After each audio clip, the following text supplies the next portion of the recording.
جارێکی تر کارکردن لە ڕێگەی پرۆژەی چاقڕنە بۆ دوکان دەستی پێکردوتەوە. ئەو پرۆژەی ئەگەر مناڵ بووە ئێستا لە قۆناغی هەشتی بنەڕەتی دەبوو. ئەوە چۆنە با من پێتان بڵم. پرۆژەکە لە ساڵی 2011 واتە 14 ساڵ لەمەوبەر دەست بەکارکردن تێدا کراوە و بڕیار بوو لە 2014 و لە ماوەی 3 ساڵدا تەواو بکرێ. بەڵام وا 14 ساڵ تێپەڕ بووە هێشتا تەنیا قۆناغی یەکەمی پرۆژەکە تەواو بووە.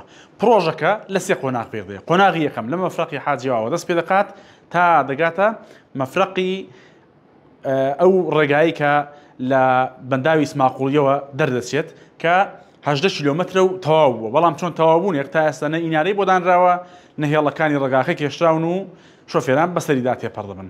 قۆناغی دووەم لەوێەوە دەست پێ دەکات تا دەگات بە خەلەکان کە ئەمەیان 25 کیلۆمەترە. قۆناغی سێمیش لە خەلەکانەوە بۆ دوکان 10 کیلۆمەترە واتە 35 کیلۆمەتر.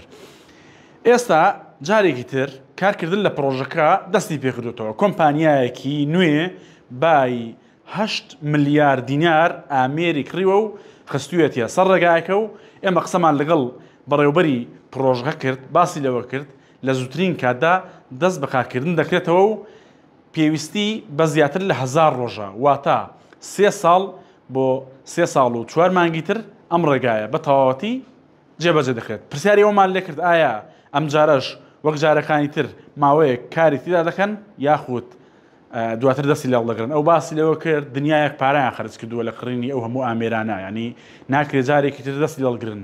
لە نێوان کۆمپانیا و حکوومەتیش بەڵێنێک دراوە کە کۆمپانیا بۆ ماوەیەکی زۆر کاری تێدا بکات و داوای پێشینە نەکات. ئەو پێشینەیە کە لە ماوەی ڕابردوودا لە نێوان حکوومەت و کۆمپانیاکە گفتری دروست دەکرد و چەند جارێک پرۆژەکە وەستێنرا. پرۆژەکە وردەکاری زۆری تدا هەیە. ئەنی کۆمەڵێک زانیاری وردمان لەسەر پرۆژەکە وەرگرتووە لە 964 دۆتکەی ئاردی دەتوانن ورد و درشتی وەربگرن.